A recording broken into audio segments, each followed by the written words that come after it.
Hey everyone, welcome back to Daily Downshift. Today we're going to be talking all about the different Corvette C8 versions coming in the near future based on the information we learned from the C8R reveal.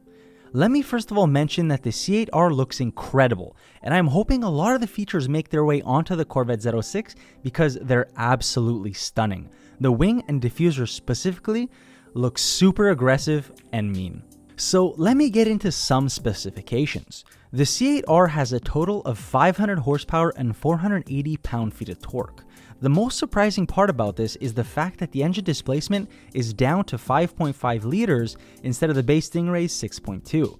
It's also implementing a flat plane crank instead of a cross plane crank, and additionally it has overhead cams instead of the traditional pushrod setup. This is a pretty radical change for Corvette, but something like this should have been expected after the surprising year for the company.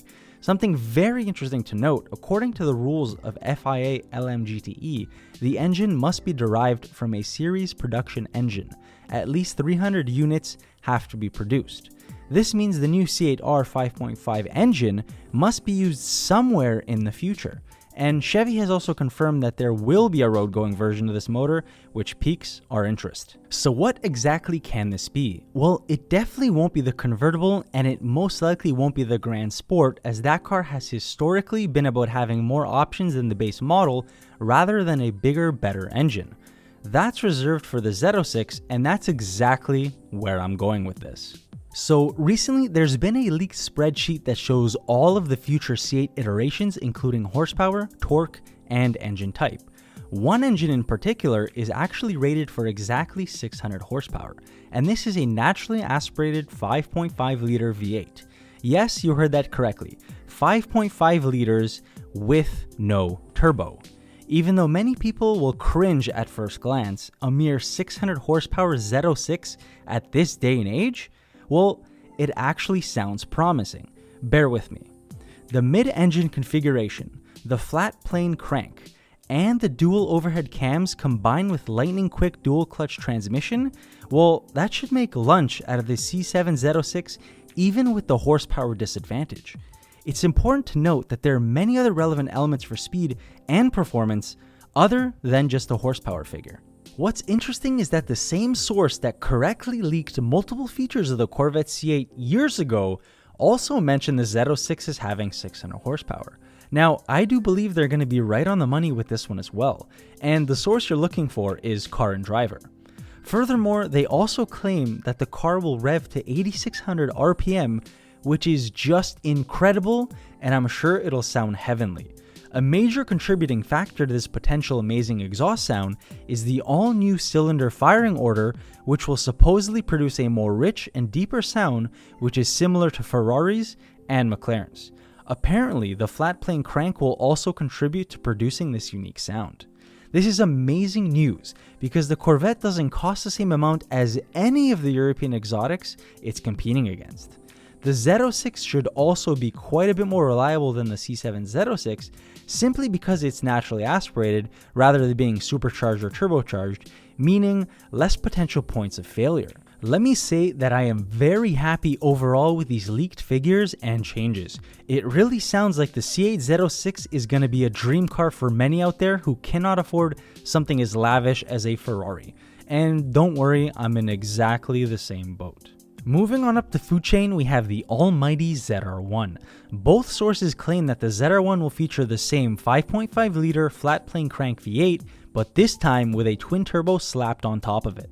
This allows the Corvette C8 ZR1 to have an impressive 850 horsepower, but with a slightly lower redline than the Z06, which is clearly understandable. This C8 will likely be the fastest track car out of all the versions in Corvette's lineup, as it'll feature a movable rear wing along with suspension that automatically adjusts ride height to increase downforce. This version will be an absolute beast, but most likely very costly, as it'll be competing with some of the best production track cars in the entire world. Last, but definitely not least, we have the Corvette Hybrid, which people are speculating will be called either the Zora or the eray. This version will have a powerful electric motor right where the front trunk is located, and this will independently power the front wheels. Pretty cool, right? The total power of this vehicle is expected to reach, hold on, wait for this, a remarkable 1,000 horsepower for brief periods at optimal conditions. This all-wheel drive system with ultra-low torque will make it a bullet off the starting line, but the added weight will mean it's probably not as quick around a track as a ZR1, but this still has yet to be seen. This too will likely be a very expensive version of the Corvette C8 that most people will not be able to attain. Not to mention, I'm not too sure if Pierce will be interested in an all-wheel drive hybrid Corvette supercar. To me though, it sounds like an absolutely incredible venture, and I definitely love to drive one of these. This now to me is kind of starting to sound like they're going to be competing with the Porsche 918 Spyder, the LaFerrari, and the McLaren P1. Sure, they're a little bit late, but this is absolutely crazy. So to conclude, I'm very glad Corvette will alter the exhaust sound and the engine to make it sound more exotic.